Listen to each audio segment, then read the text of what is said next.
patakaenda kuchiweshi it wasn't reconciliation yava reconciliation pape takataendesa masola with a certain company yemasola, you understand? So inini patime yacho I was manager waAddo. Munozero ndakambomanage Addo akazivi because ndasingazvidhibudi imuma kuzvibudisire manje akatoda kuti taure chokwadi ndiri manager waAddo in fact but nanambosiya basa saka ndakadzingwa basa saka asindadzoka manje. So panguva yacho iyoyo ndandiri pabasa ndobva ndaperekedza handiti my client adopted of which Addo ndaimanager Addo handiti but Addo wacho aivewo manager vanani vana Bybit mukupanzwisisa. So yes the channel inini ndaimanager Addo achimanager ani ana Bybit nanapure by that.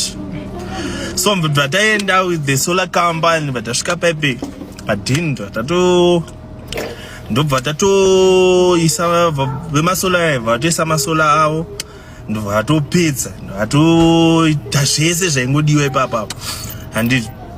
Then ndobva timu rava vatotanga kutoita maskits, vakabva vatoita maskits paipai. So vachibva pamaskits ipapapo by that time vanana Bybit vaisandiziva tindoita nezve but kungotaurawo pangoziva nota kuchicommunicata paipe ndopa wakatoziva kuti hai ava ndiMr Chad anoita zvokuita ndiMr Chad anoita zvemafona. Saka ndobva watotaurawo zvakanzi muona Mr Chad hatitorino mafoni panapa handiti hatino mafoni panapa ekutoita se ekutoshandisa. So kana muchinge madzokera kuHarare please muita semotirangariro then badati it's okay kuti ndanzi kupfira njoro nondipa energy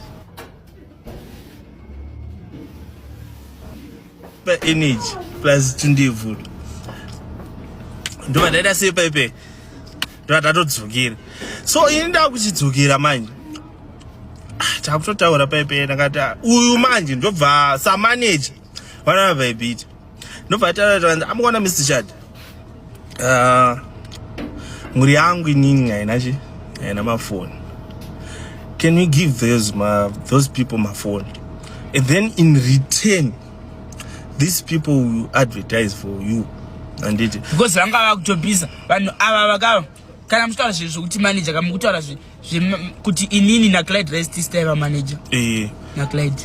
Saka isusu taisa vanhu pamhepo obviously munhu anengatova neinfluence angatova neengagement malikes akutouya maviews akutouya ndikati Mr Chad ipai vanhu ava basa vadi advertise chitaura izvo se Mr Chad tatodzoka paipai takati saka toenda rini Addo ndobva ataura but manje muona kuti Addo inini pandakataura naye izvi ndakatomudza ndakati inini I'm willing to give Bybit because Bybit ndiye anga ari pamiepo panguva iyoyo. Ini ndichotaisawo nebusiness rangu I wanted kuti riadvertise naBybit but Addo manje ndobva ndatomudza ndakati so alright ndichaenda neiPhone handiti tonopa Bybit and the original idea yekumupa Bybit an iPhone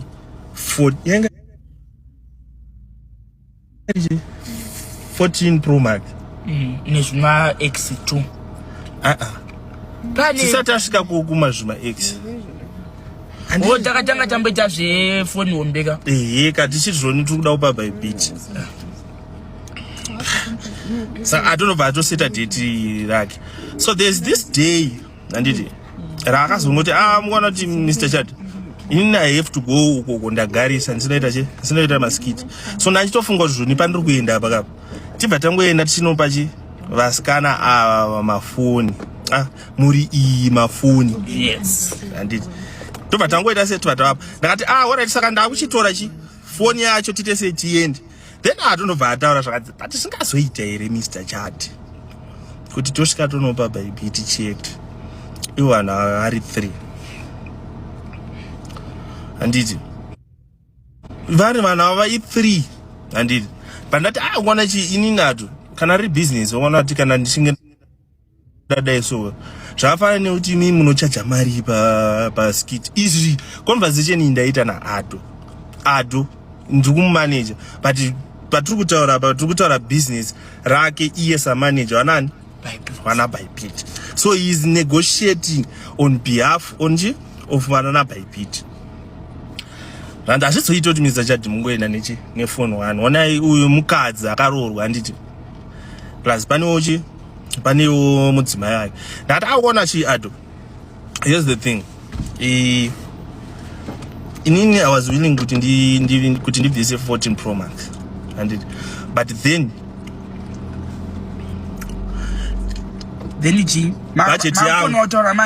budget yangu inini ndiye kuti ndiri kufanira kubvisa foni ye$500 handiti. So in other words ndachingoita sei ngachitsvagai 3 mafoni but ari in range ye$500. Sa ndopa akataura zvakanzi chitsvaga ichi one iPhone handiti for better picture quality, then mochaga mamwe 2 maSamsung handiti mosvika munwa sandizve ndizvo vatatoita se vatawirirana ndovatasvika kwekendo vatasvika matatono tisati taita anything. Uyu ndobva asvitsa nyaya zvakanzi mungoona kuti Mr. Chad waida kupa ichi iPhone 14 Pro Max vandakanegoshieta nawo ndakati ndavachisiya one iPhone ne2 maSamsung handiti. So pakazonge vakuita maskits avo vakabva vatotanga kutoita vakati musiwo vakabva vaita advert handiti Clyde hanga asipo Clyde hanga asipo semafoni anga asipo hanga asipo Clyde anamubvira nekuchwesha ndindakaenda naye. Saka anomuona kuti zvapera tasvika paenda vatatova mafoni aya guys bodhirichi safe imochita se musiwo vakatondiitira advert ndatasiya mafoni. But then mufoni iPhone yakasiyiwa iyo hani munoziva kuti iPhone haikwanisi kudownloada ma-applications ma-apps kana isina kuiswa iCloud. Isina kubviswa iCloud kana tisina kuiswa iPhone yeva iCloud yangu kana musina iCloud azviite kuti tone foni download. So ado akabva aisa iCloud yake because vanhu vangu vasina. In fact takazotubva kwatomanheru because vanhu ava takatanga kusvita takasvika chitaura nyaya yemafoni handiti tasvika tataura mafoni vataita vatawirirana nawo dzemafoni dzidzi vatasiya mafoni vatotanga ita maskits handiti vasiya kuita maskits ava madzibaba takuchida kuenda manje I think that kuma7.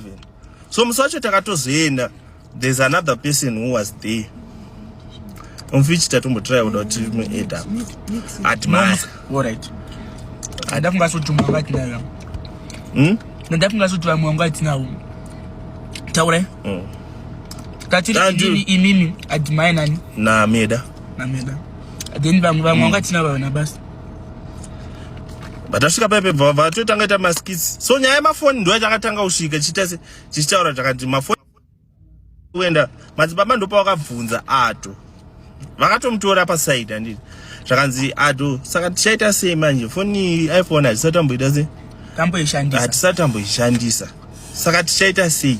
Sa ato ndopa akataura kuti zvoni foni iyi ndasiya ine account yangu handiti but account yangu ndichaita sei ndichaibvisa imimi for the meantime chimbodownloada ma-apps muchishandisa account yangu so that kana muchida kuita content using the iPhone. Remember taienda tine one iPhone and ne2 maSamsung and these guys ndo chinhu chatakatanga kuita se kutaura nawo tichisvike ku paipe tatopedza paipe ado awirirana nevanhu vake handiti inini samanager wofuti waado ndakutotaura kuti ona ado tichiri kuchiweshe zvinezvi kuma7 o'clock let's go patatopedza paipe dhivi ratopera.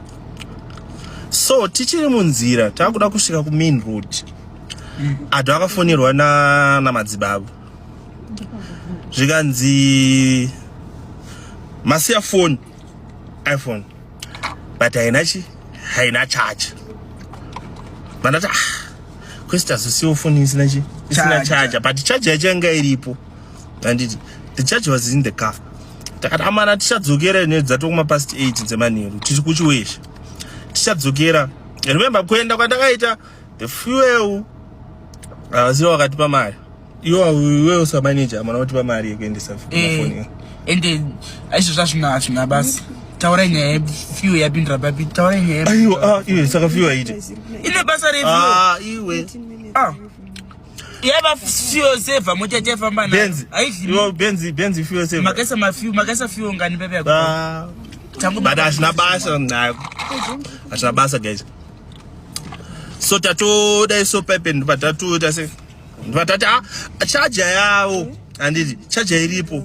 But zvachaita manje vatobvunza musiwo zvandi muchapinda rini mu town. Toita se boss charger tinayo. Muchapinda rini mu town mosvika muchicollector charger yenyu. And zvanza vakati hanzi I think next week patiri kupinda tichi hapeno zvinhu zvaida unoita. Ndopachasvika tichita charge. So inini panhau iyoyo ndo pandakagumira kunzwisisa nawo idzodzo. Zvakazotanga kuzoti hai charger yebenzi. Totora charger yeIphone. Ndo payakaperera nyaya charger yeIphone X. Ayo ngesiri X. Engerichi. Charger X. Saka ngere iPhone GI. Ye iPhone 11. Yaba iPhone 11. Yanje chandisa nini? Yaba iPhone X ntaje. X omona X wajiro. Inini na Clyde Dresta chini iPhone akafana na Anoza. Clyde angani chakaita orange kumasuri. Ndine yakata white. Ndinaita X. Ngesiri X. Kana nga story X inofuno ngiyenge turi XR. Maybe XR. And just there. Papa mili pa XR X XEX. So ndo pana wapesira nyaya yo. Andizozive kuti adu nana by bit chichakazoitika. I think adu hapana zvakazoitika. Mira ndikudze guys, nyaya yakaitika ndiye kuti pakangoitika kakusawisisana chete kana kakusawisisana but azviroti nyango kutaura kwatiri kuita kudai katine ndingoda kungokupa example yekuti atina magrudges kana ati maboundaries atikapanana kuti achataura nyaya yosvikapa ndinototaura navo vanhu bro but inhau manager no vanhu nave havasina content creator vanhu vekuti vakangotrenda nenyaya yanga vatrenda nawo ndobva tangovasveredza kuti uya zvafanira kuti izvozvo mr chati munzi alright example yamushande mubucha mugona kucheka nyama nechiya chisibhicho kuti fufu munotoda munhu anokutrenda kuti mukwanise kudero hakuna munhu anokwanisa kuita doctor asina kudzidziswa saka kwakutora kutodzidzisana kwataitoita kwega kuti alright tinoita so toita so kusaka ivo vaiti vakawabira pachii ndopa ndakazoba chii manje because izvezvizvi ndechingonzi everyday ado anoba musikana wandikudana naye ndikachingonditi kukana ukandibira moyo kukana ukandibira mari anongotaura zvese kuti ndikambira zvakadai